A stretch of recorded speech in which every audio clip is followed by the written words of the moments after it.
आपकी रीडिंग आज है जब वस्तु प्रथम फोकस तथा F1 तथा प्रकाशीय केंद्र C के बीच में थी। आपका उत्तर इसके लिए है जब वस्तु प्रथम फोकस तथा F1 तथा प्रकाशीय केंद्र के बीच में हो, यानी कि इसके और इसके बीच में जब वस्तु हो तो वहां का प्रतिबिंब कैसा बनता है। तो आप देखेंगे इस स्थिति में एक ही कंडीशन होती है उत्तर लेंस में कि उसका प्रतिबिंब आभासी बनता है और उससे बड़ा बनता है और सीधा बनता है। देखिए क्या है, कह रहा है कि जब वस्तु प्रथम फोकस F1 तथा प्रकाशीय केंद्र C के बीच में स्थित हो तो वस्तु का प्रतिबिंब आभासी सीधा वस्तु से बड़ा व वस्तु की ओर अनंत तथा फोकस पर बनता है, फोकस के बीच में बनता है। देखिए आप क्या कह रहा है कि जब वस्तु प्रथम फोकस तथा प्रकाशीय केंद्र C के बीच में स्थित हो तब वस्तु का प्रतिबिंब आभासी सीधा तथा वस्तु से बड़ा व वस्तु की ओर अनंत तथा फोकस के बीच में बनता है। यानी कि इसे पर्दे में प्राप्त किया जा सकता है, बल्कि इसे देखा यानी कि वास्तव में देखा नहीं जाता, ऐसा प्रतीत होता है कि वस्तु इतनी दूरी पे जाके कहीं बनेगा। क्या है कि जब वस्तु फोकस तथा प्रकाशीय F1 तथा प्रकाशीय केंद्र के बीच में स्थित हो तब इस स्थिति में वस्तु का प्रतिबिंब कैसा बनता है, फोकस तथा F1 के बीच में स्थित हो तो प्रकाशीय केंद्र के बीच में स्थित हो तो वस्तु का प्रतिबिंब आभासी सीधा वस्तु से बड़ा वस्तु की ओर अनंत तथा फोकस के बीच में बनता है। देखिए आपका ये फिगर है, यहाँ से कोई प्रकाश किरण गई है, देखिए यहाँ से दर्पण से टकराने के बाद वो फोकस होकर जाती है और फिर पुनः जो दूसरी किरण है वो यहाँ से देखिए प्रकाशीय केंद्र से होकर जाती है, जिस मार्ग से वो पुनः उसी मार्ग से निकल जाती है। तो देखिए आपका प्रतिबिंब यहाँ कहीं जाके बन रहा है, यानी कि अनंत तथा F1 के बीच में बनता है। इस स्थिति में वस्तु का प्रतिबिंब वास्तविक सीधा आभासी तथा वस्तु से बड़ा बनता है और कहाँ बनता है, फोकस तथा अनंत के बीच में बनता है। आपकी अगली रीडिंग है अवतल लेंस के द्वारा प्रतिबिंब का बनना। अवतल लेंस के द्वारा प्रतिबिंब का बनना कह रहा है कि जब वस्तु अनंत पर स्थित हो तब वस्तु का प्रतिबिंब, कह रहा है कि यदि जब वस्तु अनंत पर स्थित हो तो वस्तु का प्रतिबिंब कैसा बनेगा, तो कैसा बनेगा, जब वस्तु अनंत पर स्थित हो तो वस्तु का प्रतिबिंब आभासी सीधा वस्तु से छोटा बिंदु के आकार का बनता है। आप देख सकते हैं इस फिगर में, देखिए आपका ये अनंत पे है और ये कहीं जाके यहाँ से दर्पण से टकराने के पश्चात एक फोकस से होकर जाती है और इधर प्रकाशीय केंद्र जाने वाली किरणें जिस मार्ग से आती है उसी मार्ग से सीधे वो निकल जाती हैं और जाके कहीं से देखिए इन दोनों रेखाओं को यहाँ कहीं काट रहा है और ये ऐसे इसका प्रतिबिंब कैसा बनता है, इसका प्रतिबिंब बनता है आभासी सीधा वस्तु से छोटा बिंदु के आकार का बनता है। यानी कि जब वस्तु अनंत रहेगी तो वस्तु बहुत बड़ी होगी और वस्तु जब बहुत बड़ी होगी उसका प्रतिबिंब इतना बनेगा तो उसको क्या कहेंगे, बिंदु का ही आकार कहेंगे। तो उसका आकार कैसा प्रतिबिंब बनता है, बिंदु के आकार का बनता है। चलिए एक बार फिर से देख लीजिए, कह रहा है जब प्रथम फोकस पर स्थित हो तो उसका प्रतिबिंब वास्तविक सीधा तथा वस्तु से बड़ा बनता है और वस्तु की ओर अनंत तथा फोकस के बीच में बनता है। कह रहा है अवतल लेंस का प्रतिबिंब का बनना, कह रहा है जब वस्तु अनंत पर स्थित हो तो इस स्थिति में उसका प्रतिबिंब कैसा बनता है, जब वस्तु अनंत पर स्थित होगी इस स्थिति में उसका प्रतिबिंब वास्तविक सीधा तथा आभासी बनता है, आभासी सीधा तथा वस्तु की ओर बनता है, लेकिन वस्तु से बहुत छोटा बनता है, बिंदु के आकार का बनता है। चलिए हम अवतल लेंस के द्वारा यूवीएफ में संबंध बताते हैं आपको। आइए देखिए क्या है अवतल लेंस के द्वारा सूत्र का नियमन, यानी कि अवतल लेंस द्वारा यूवीएफ में संबंध क्या है, अवतल लेंस द्वारा यूवीएफ में संबंध क्या है, अवतल लेंस द्वारा अवतल लेंस द्वारा यूवीएफ में संबंध। यूवीएफ में संबंध क्या है, ये आपका फिगर है। देखिए कोई एक वस्तु रखी है जो यहाँ से चलने के बाद दर्पण से टकराने में यहाँ निकल गई, लेकिन ऐसा प्रतीत होता है कि फोकस से आती प्रतीत होंगी और ये वक्रता के जाने सीधे निकल जाती है। ये आपकी किरण निकल गई। अब देखिए ये यहाँ से यानी कि BC से दूरी कितनी है आपकी, U है और F2C से दूरी कितनी है आपकी, F है और B'(C) से दूरी क्या है आपकी, प्रतिबिंब की दूरी है वो V है। देखिए मैं फिर से समझाना चाहूंगा, BC से यानी कि वक्रता केंद्र से और वस्तु की दूरी क्या होगी, U होगी, क्या है U है और B'(C) से यानी कि ये प्रतिबिंब की दूरी है, F2 से और C की दूरी कितनी है, F है, ये फोकस दूरी है। देखिए क्या कह रहा है, माना एक अवतल लेंस जिसका प्रकाशीय केंद्र C है, कह रहा है माना एक अवतल लेंस जिसका प्रकाशीय केंद्र C है। लेंस के प्रकाशीय केंद्र व अनंत के बीच में एक वस्तु रखी गई है। इससे और इसके बीच में एक वस्तु रखी गई है, अनंत के बीच में एक वस्तु ए बी रखी है, जिसका प्रतिबिंब ए डैश बी डैश लेंस के प्रकाशीय केंद्र व F2 के बीच में बनता है। देखिए इसके और इसके बीच में प्रतिबिंब बन रहा है ना, प्रतिबिंब बनता है जो वस्तु से छोटा, सीधा, आभासी होता है। एक बार मैं फिर से समझाऊंगा। कह रहा है कि माना एक अवतल लेंस है जिसका प्रकाशीय केंद्र C है, लेंस के प्रकाशीय केंद्र व अनंत के बीच एक वस्तु ए बी रखी है, जिसका प्रतिबिंब ए डैश बी डैश लेंस के प्रकाशीय केंद्र व F2 के बीच में बनता है जो वस्तु से छोटा, सीधा और आभासी होता है। क्या कह रहा है? माना एक अवतल लेंस है जिसका प्रकाशीय केंद्र C है और लेंस के प्रकाशीय केंद्र व अनंत के बीच एक वस्तु रखी गई, ए बी रखी हुई है, जिसका प्रतिबिंब ए डैश बी डैश लेंस के प्रकाशीय केंद्र व F2 के बीच में बनता है। कह रहा है जो वस्तु से छोटा, सीधा, आभासी होता है, जो वस्तु से छोटा, सीधा और आभासी होता है।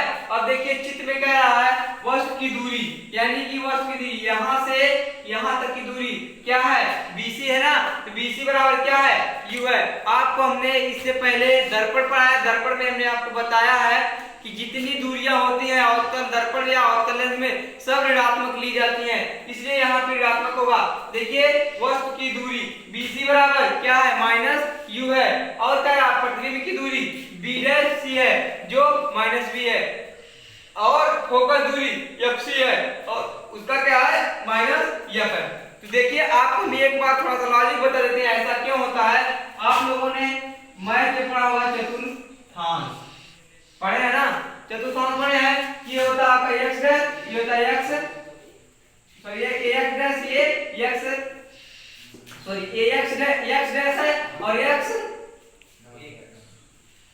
सॉरी ये x डैश, सॉरी यार ये x अच्छा है और ये x डैश अच्छा है ना। क्या है? ये x अच्छा है और ये x डैश अच्छा है, ये y अच्छा है और y डैश अच्छा है। ठीक है, ये इधर की दूरी धनात्मक होती है, इधर की दूरी ऋणात्मक होती है और ऊपर धनात्मक, नीचे ऋणात्मक होता है। आप लोगों ने चतुर्थांश में पढ़ा होगा ऐसा, है ना। चतुर्थांश में आप लोगों ने ये चीज को पढ़ा होगा कि क्या है, ऐसा क्या होता है। देखिए कह रहा है कि ये आपका x अच्छा है, ये x डैश अच्छा है, ये y अच्छा है और ये y डैश अच्छा है। क्या है कि ये y डैश अच्छा है। चलिए क्या है? ये x अच्छा है, ये x डैश अच्छा है, ये आपका y अच्छा है, ये y डैश अच्छा है। जो y यानी कि x डैश अच्छा होता है वो ऋणात्मक होता है, जो x अच्छा होता है वो धनात्मक होता है। तो आप लोग देख रहे हैं अगर ये इस बात चतुर्थांश मान लेंगे इधर वाला धनात्मक होगा, इधर वाला ऋणात्मक होगा ना, इसीलिए अवतल दर्पण में जो ये दूरियां ली जाती है इसीलिए हम ऋणात्मक लेते हैं। यानी कि वस्तु की दूरी क्या है? BC है, इसीलिए माइनस का U लिया गया है, और प्रतिबिंब की दूरी क्या है? B डैश C है, इसीलिए माइनस V लिया गया है, और फोकस दूरी आपकी FC है, इसीलिए माइनस F लिया गया है। और वस्तु की दूरी को U से प्रदर्शित करते हैं, प्रतिबिंब की दूरी से V से, और फोकस दूरी को F से प्रदर्शित करते हैं। चलिए आगे क्या है आपका? देखिए त्रिभुज दो बनेगा, देखिए एक त्रिभुज आपका यहाँ बनेगा ABC और A dash B dash C, ये है ना त्रिभुज ABC तथा त्रिभुज A dash B dash C में कोण ABC equal to A dash B dash C। कह रहा है कोण ABC इक्वल टू कोण A dash B dash C। ये देखिए कोण ABC इक्वल टू क्या है? कोण A dash B dash C। चूंकि क्यों ये बराबर है, ये कौन सा कोण है? ये दोनों देखिए समकोण है कि नहीं। और कह रहा है ACB equal to A dash CB dash. क्या है? देखिए इसमें भी ये कॉमन है, इसमें भी कॉमन है, ये कौन सा कोण होगा? उभयनिष्ठ कोण होगा। कह रहा है इसलिए जो त्रिभुज होगा वो कौन सा होगा? ऐसा त्रिभुज कौन सा होता है? ऐसा त्रिभुज होता है समरूप त्रिभुज। कहता है जब समरूप त्रिभुज होगा तो यदि उसके दो कोण बराबर हो तो उसकी भुजाएं भी बराबर होती है ना। क्लियर है? चलिए कह रहा है BC upon B dash C। BC आपका क्या है? यहाँ देखिएगा BC आपका क्या है? आधार है, और B डैश C आपका यहाँ पे भी आधार है। और कह रहा है AB upon A dash B। देखिए आपका AB लंब है और A डैश B लंब है, वो इसको समीकरण नंबर 3 मान लीजिएगा। कह रहा है कि त्रिभुज NCF2 में, कह रहा है त्रिभुज NCF2 में, कह रहा है त्रिभुज NCF2 में और त्रिभुज A dash B dash F पे कह रहा है ए डैश बी डैश F2 में। तो देखिए जब ऐसा होगा तो NCFB क्या आपका सी, वहां पे कौन सा कोण होगा, समकोण त्रिभुज होगा। यहाँ पे आपका सी समकोण त्रिभुज होगा और यहाँ पे बी समकोण त्रिभुज, बी समकोण होगा। तो इसका कौन सा कोण है, A NCF2 equal to A dash B dash F2 कौन सा कोण है, ये समकोण है। इसके बाद क्या है, कोण NCF2 equal to A dash C B dash. यहाँ पे सी आपका क्या है, उभयनिष्ठ है, दोनों में कॉमन है, इसलिए उभयनिष्ठ कोण समीकरण नंबर 5 मान लेंगे।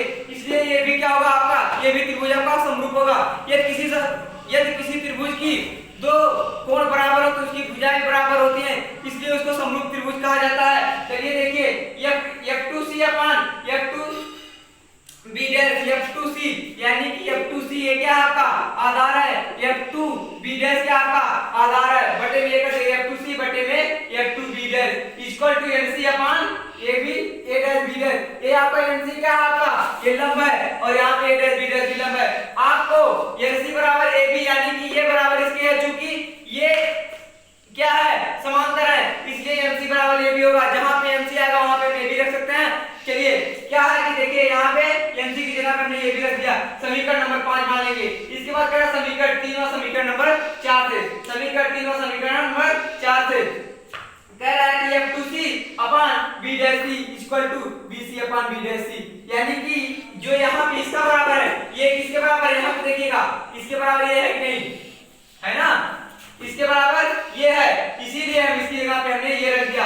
अथवा आपका BC upon B dash C CF2 अपान, अब इसमें से इसको हम घटा देंगे CF2 माइनस CB डैश, तो क्या है BC upon B dash C equal to CF2 upon CF2 minus CB dash. ठीक है, F2C क्या है आपका, ये आपका फोकल दूरी है और F2B यानी कि देखिए यहाँ पे F2B यहाँ से यहाँ तक की दूरी, यदि हम उसमें से उतना घटा लेंगे तुम्हारी पूरी दूरी आ जाएगी ना, तो वही हमने वहां पे किया है। तो इसके बाद आपको हमने BC बराबर लिखवाया ना, BC बराबर आपका क्या है माइनस U है, B डैश C बराबर आपका क्या है माइनस B है और CF2 बराबर क्या है, यानी कि यहाँ पे CF2 बराबर क्या है माइनस F है, वहां पे भी CF2 बराबर माइनस F है और क्या है CBI, क्या है CBI बराबर क्या है आपका CB डैश बराबर आपका माइनस B है। तो हमने उसी का मान यहाँ पे लाके रख दिया समीकरण में। देखिए यहाँ पे रखे हैं minus B upon minus U equal to minus F upon minus F upon minus F upon minus F minus V। ठीक है, अब ये माइनस का चिन्ह आपका देखिए अंदर जाएगा, तो F जो है माइनस था, ये माइनस B था, हो गया आपका प्लस में। क्लियर है, चलिए देखिए अब देखिए इसका हमने इधर तिर्यक गुणा करवा दिया है ना, इसका हमने तिर्यक गुणा करवा दिया, u से गुणा करवा के हमने माइनस f प्लस b में और इसका इसमें करवा दिया v से माइनस f में। तो गुणा कराने के बाद आपका प्राप्त हुआ माइनस में प्लस हो जाएगा माइनस माइनस uf और प्लस में प्लस हो जाएगा ub, क्या आपका ub आ गया। इसके बाद इधर इसका गुणा कराया माइनस fv बराबर क्या है, देखिए इधर देखिए ये देखिए माइनस में है, इसको हम उधर ले गए तो गए ये प्लस में और ऑलरेडी ये माइनस में पहले था, समीकरण नंबर इसको 7 मान लेंगे। अब कह रहा है दोनों समीकरण के दोनों पक्षों में किससे भाग कर देंगे, समीकरण के दोनों पक्षों में किससे भाग कर देंगे UBF से। देखिए UB अपान UBF से भाग करेंगे तो UB से UB कैंसिल हो गया और UF से UF यहां से कैंसिल हो गया और FB से FB कैंसिल हो गया, आपका बच गया 1 upon F equal to minus 1 upon F equal to 1 upon B minus 1 upon U। ये इसमें आपका एक ऋणात्मक होता है, क्योंकि आपका ये सब दूरियां ऋणात्मक ली गई है इसलिए इसका मान ऋणात्मक होता है। चलिए एक बार मैं फिर से समझाऊंगा। तेरा एक माना एक अवतल है जिसका प्रकाशिक केंद्र C है,